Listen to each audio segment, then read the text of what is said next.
Très heureux de vous savoir nombreux en train de suivre ces nouveaux numéros du journal sur la radio-télévision diocésaine Gouzani. Mesdames et messieurs, bienvenue dans cette nouvelle session dont voici comment se présentent les principales articulations.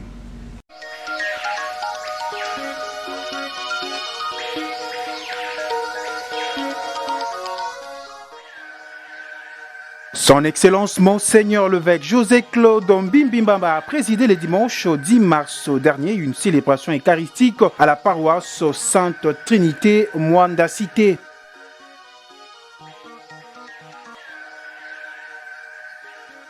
Et puis en Ituri, 15 miliciens de la Codeco ont comparu le lundi 11 mars devant le tribunal militaire de garnison de Bunia en Ituri. Et comme vous l'avez suivi au sommaire, mesdames et messieurs, son Excellence Monseigneur l'évêque José-Claude Mbimbimbamba a présidé le dimanche 10 mars dernier une célébration eucharistique à la paroisse Sainte Trinité Mwanda Cité où à la fin de la messe, un couple ayant totalisé 50 ans de vie commune avait reçu un diplôme émanant de sa sainteté le pape. Suivez. C'était le dimanche au 10 mars 2024 que son Excellence Monseigneur José-Claude Mbimbimbamba, évêque de Bouma, profitant de sa visite pastorale d'une semaine au doyenné de Mwanda, a présidé une célébration eucharistique à la paroisse Sainte Trinité Mwanda Cité, chantée par 4 chorales, notamment la chorale Sainte-Cécile, la chorale Bienheureuse Annuarité, la chorale Dame Blanc ainsi que la chorale Sainte Véronique. L'évêque José-Claude Mbimbimbamba avait centré son homélie sur l'histoire de la ville d'Israël qui vivait dans la contradiction de la parole du Seigneur et que le Seigneur les avait punis. Dieu a tant aimé le monde, il a donné son Fils unique afin que quiconque croit en lui ne périsse point, mais qu'il ait la vie éternelle, a laissé entendre le prélat catholique poursuivant son homélie.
Signalons par ailleurs qu'au cours de cette messe, plusieurs cérémonies ont été enregistrées, entre autres le Tissani, la bénédiction d'un couple ayant totalisé 50 ans de mariage avant la remise de leur diplôme.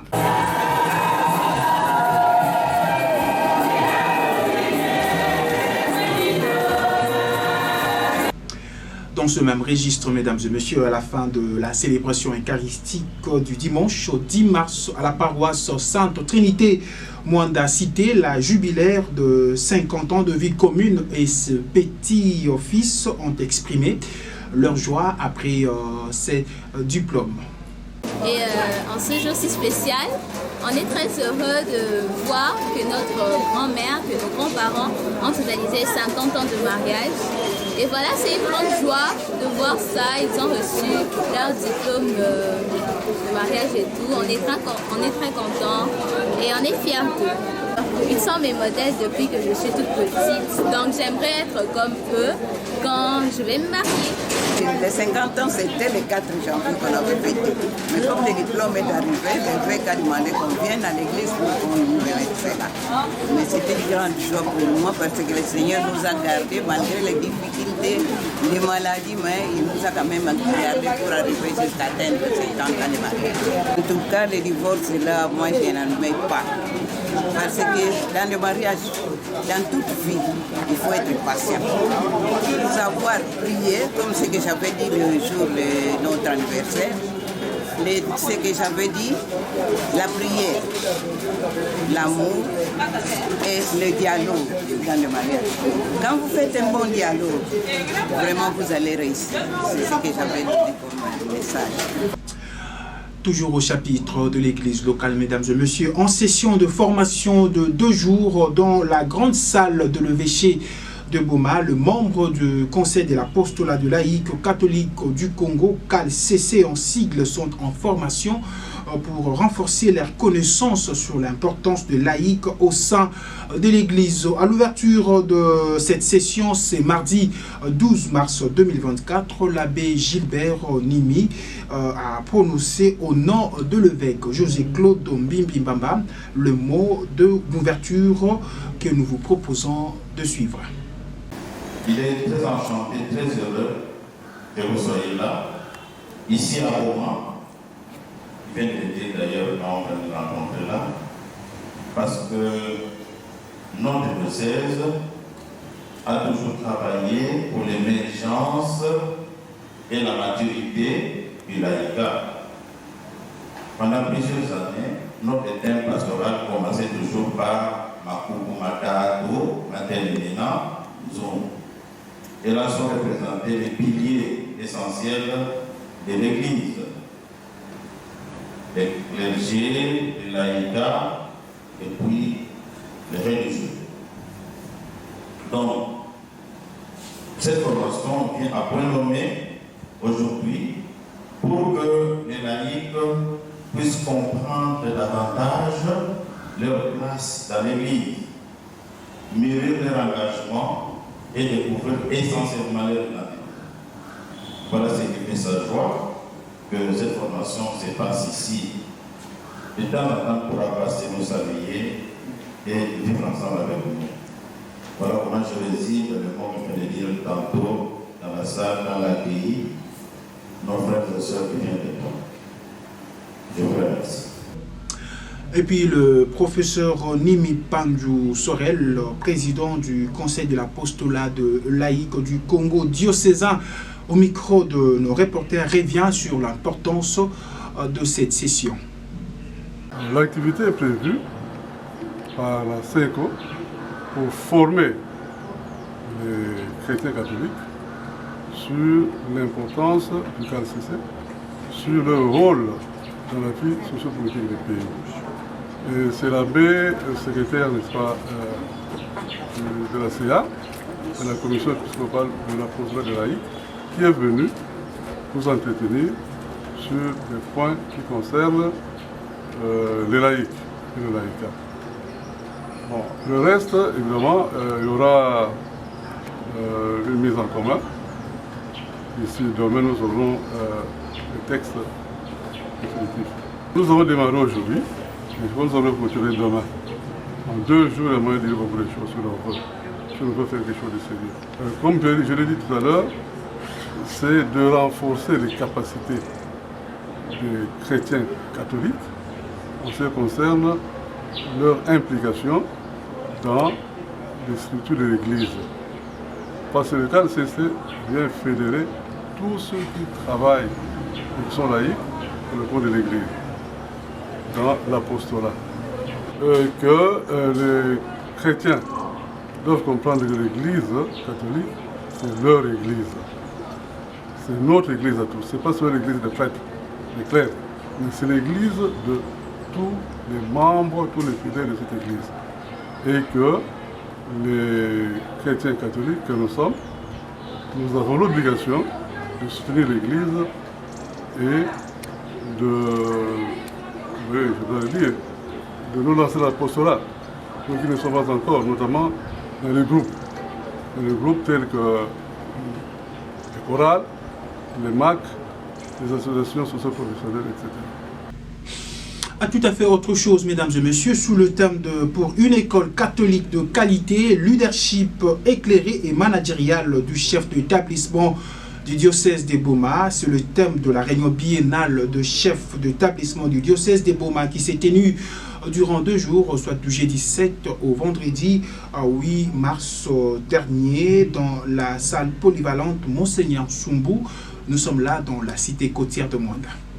La salle polyvalente Monseigneur Soumbou de la paroisse Mwanda Cité avait servi de cadre à la réunion biennale de chefs d'établissement et adjoints des écoles publiques catholiques du diocèse des Boma. Pour une école catholique de qualité, leadership éclairé et managérial du chef d'établissement du diocèse des Boma, c'est le thème qui a été choisi pour l'édition 2024 de cette réunion de routine annuelle pour l'efficacité de tous les établissements du réseau catholique qui a eu lieu pendant 2 jours, soit du jeudi 7 au vendredi 8 mars 2024. Qu'attendez-vous par éducation de qualité? Quels sont les facteurs qui la favorisent et quels sont les signes qui la prouvent? Sont entre autres les questions que les participants à ces assises se sont posées pour enfin dégager plusieurs analyses sur les contextes du sujet. Si ces 3 questions ont été le socle, la recherche de l'amélioration de qualité par la bonne gouvernance et la redevabilité d'une école catholique en avait aussi fait le point. Tout est bien qui finit bien.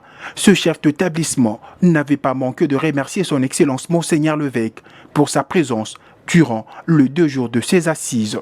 Excellence Monseigneur l'évêque, votre présence parmi nous est une fierté et un honneur. Elle prouve à suffisance que vous accordez une place de choix à l'éducation de la jeunesse, l'Église de demain, le cadre potentiel du pays. En fait, vous ne vous lassez pas de nous accompagner chaque fois que nous avons besoin de vous. Nous vous remercions très sincèrement pour cette attention. Page nationale dans cette session d'information, mesdames et messieurs. En Ituri, 15 miliciens de la Codeco comparaissent depuis le lundi 11 mars dernier devant le tribunal militaire de garnison de Bunia en Ituri. Le détail, c'est dans ces récits. 15 miliciens du groupe armé Codeco comparaissent depuis le lundi 11 mars devant le tribunal militaire de garnison de Bunia en Ituri. Ces procès en audience foraine se déroulent dans la cité de Tsioma, au territoire de Djoukou, à environ 60 km au site de Bunia. Le prévenu de miliciens du groupe Codeco sont poursuivis pour 2 crimes de guerre par meurtre, pillage et participation à un mouvement insurrectionnel. Le tribunal militaire leur reproche d'être impliqués dans plusieurs cas de meurtre et d'avoir perpétré de pillage et extorsion de biens appartenant aux civils. Parmi les prévenus, 8 sont soupçonnés d'être commanditaires de l'attaque contre le village de Soloya, ayant fait plusieurs morts. 7 autres sont accusés de plusieurs cas de meurtre dans la commune rurale de Mongwaboulou. Ce fait se sont produits lors d'incursions de ces hommes armés dans le territoire de Djoukou entre 2019 et 2020. La société civile locale et les activistes de droits de l'homme saluent la tenue de ces audiences qui s'organisent avec le soutien de la MONUSCO dans le cadre de la lutte contre l'impunité. Fin de cette session d'information sur la RTDN, mesdames et messieurs. Mais avant de nous quitter, place au rappel de principales articulations.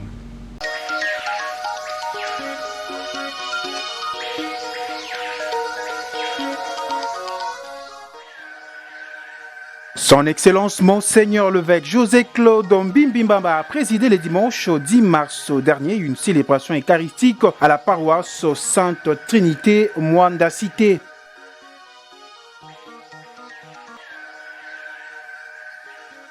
Et puis, en Ituri, 15 miliciens de la Codeco ont comparu le lundi 11 mars devant le tribunal militaire de garnison de Bunia en Ituri. Ce journal est complètement fini, journal du mardi 12 mars 2023. Merci à vous, mesdames et messieurs, d'avoir suivi et surtout bonne suite des programmes chez vous d'ici là. Portez-vous bien.